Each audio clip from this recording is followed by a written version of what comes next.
Coming up on SportsCenter, the ALCS goes back to the boogie down as the Yankees go for their 35th pennant. And Ted Hendry couldn't wind up in the middle of things again, could he? And the Padres won't pitch to Michael Tucker again, will they? And the NBA wouldn't flush its season down the toilet, would it? Stay tuned to see what we come back with. Now here's something that would be fantastic. Holyfield Lewis won. Are the Penguins going belly up? Can Caps fans stomach this? The Hockey Towners revisit the scene of their most recent Cup victory. A power outage in San Diego. No, not that again. It's football related as the Chargers short-circuit their coach, while the Carolina franchise quarterback is no longer with the franchise. So you want me on that wall. You need me on that wall. And you need us, SportsCenter, as we hit it over the wall next.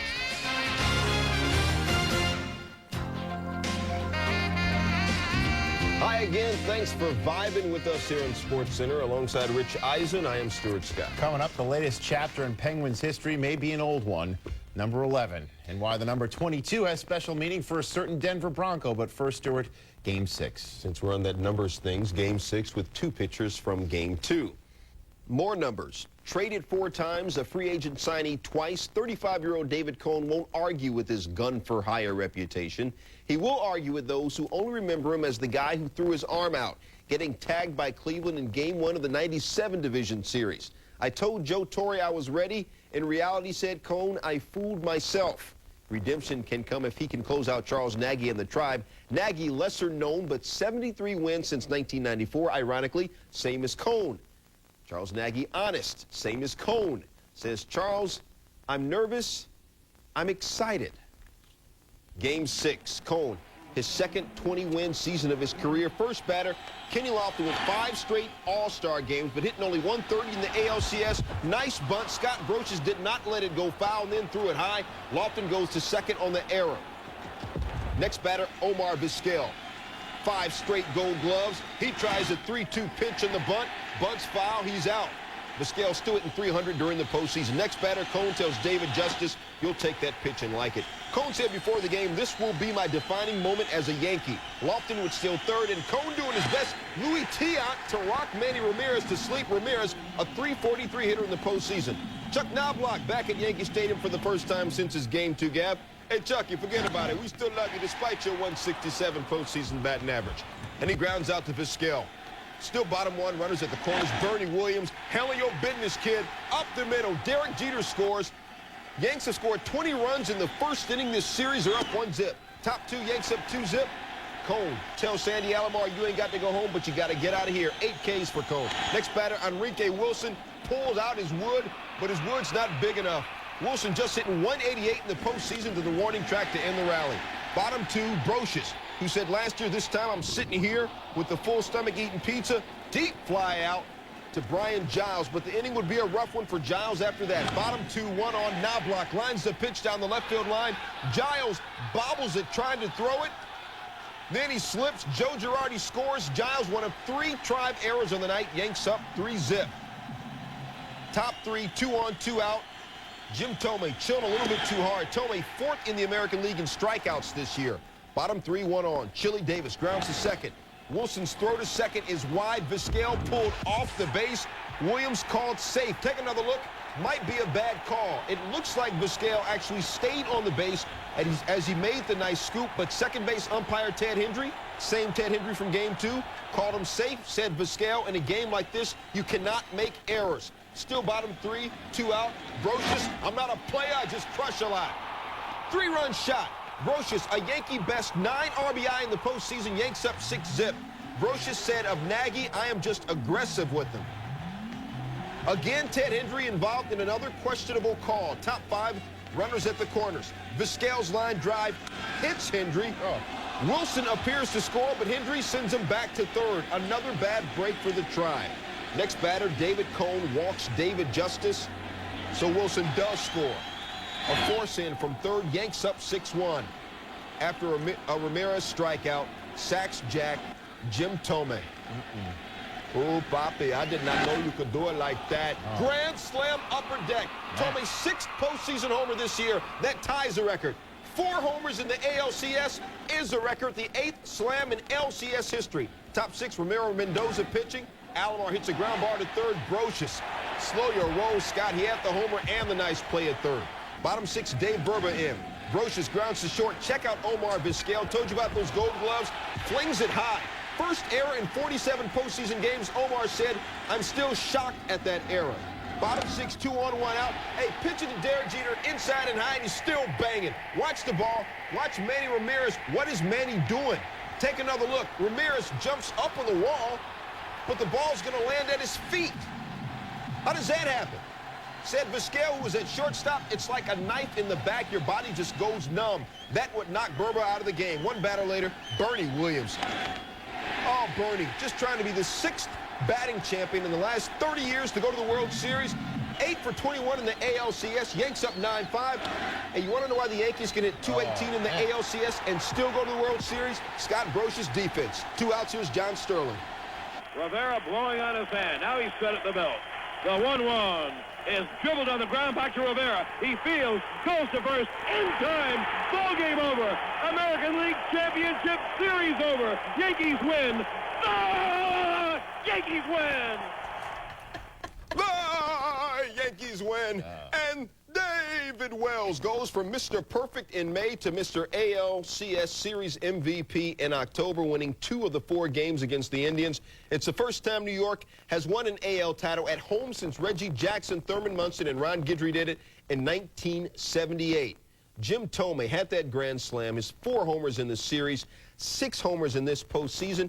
Jim Thome now 12 career postseason home runs, 5th on the all-time list, right behind Manny Ramirez, his teammate, who is 4th. I said the Yankees hit 218 in the ALCS. It's the 5th worst batting average ever by a winning team that still goes to the World Series. After the game, all kinds of emotions.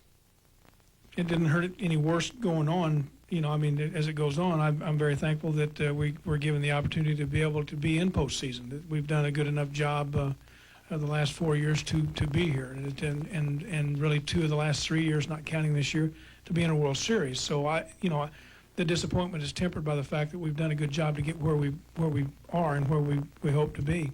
This is probably the tensest part of it, getting here. You know, the World Series. You know, if we win the World Series, it'll be magnificent and we'll celebrate. But getting there is such a tough mountain to climb, and to have been able to do that against a club like the Cleveland Indians, who have been there so often, and it's just very satisfying. All year, it seems like someone else has been the hero, whether it's the pitching, the defense, or the hitting. And the pitching has carried us so far, and today we were able to swing the bats a little bit.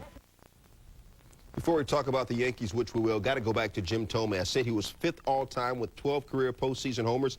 The guys in front of him, Mickey Mantle, Reggie Jackson, Babe Ruth, and Manny Ramirez, not bad company. Now to the Yankees. With the win, they go to their 35th World Series, almost double the number of any other team in baseball. And after a 15-year drought between 81 and 96, they're back for the 2nd time in 3 years. When Joe Torre was asked who he'd like to play in the World Series, Atlanta or San Diego, he said, one of the 2 teams battling it out. We will have much more in this series later on in the show and right now. Would you believe Omar Vizquel actually took the 4 train to Yankee Stadium for Tuesday's Game 6? I do that all the time here, he said. It's actually quicker by the subway. But if you've ridden the New York City subway, you know that even by touching a pole or hanging onto a strap, it's possible to encounter, shall we say, foreign substances. So maybe that's why Vizquel had a rare case of Butterfingers in the 6th inning of Game 6. It was an ALCS that proved the cliche that baseball is indeed a game of inches, and Mark Schwartz and Peter Gammons play the game of what-ifs. The most memorable play of this 98 ALCS, Travis Fryman's 12th inning bunt in Game 2, which Chuck Knobloch and Tino Martinez misplayed. But most of the breaks in this series from that point on, Peter Gammons, went against the Tribe. Well, Mark, it was a much closer series, and I think that a lot of people realize the Indians got to turn around with that play. And then in Game 4, the wind was blowing out. The top of the 1st inning, Paul O'Neill hit the home run. but then the wind mysteriously died. Jim told me he hit a shot that could have been a 3-run homer. The wind was blowing out. It did not. Go to game 5. Paul O'Neill hits the ball. It goes off Chad O'Jay's glove. Would have been a double play. The Yankees get 3 runs without hitting one ball that even hit the outfield grass. And even in the final game, the call at second base that resulted in a 3-run difference in this game. It's a very mysterious series in terms of little intrigues, and the Indians really played their hearts out. And David Wells was the MVP with 2 dominating performances. But other than El Duque, the Yankees showed some possible chinks in the pitching armor. Well, they did. I mean, you still have to wonder about Pettit and Cone going into the World Series. But one of the biggest problems the Yankees had is that for the 2 weeks at the end of the season and to the Texas series and for most of this series, they did not hit. And for the first time in Game 6, they started to show. Knobloch started swinging the bat very well. Jeter swung it extraordinarily well. Bernie Williams is starting to swing the bat. Paul O'Neill's always started. Now, if they can just get Tino Martinez going, maybe going into the World Series for the first time in the postseason, they'll be back to normal. Tino finishing at 2 for 19, an 105 batting average in the American League Championship Series, still fishing for some bad pitches even in the 6th game.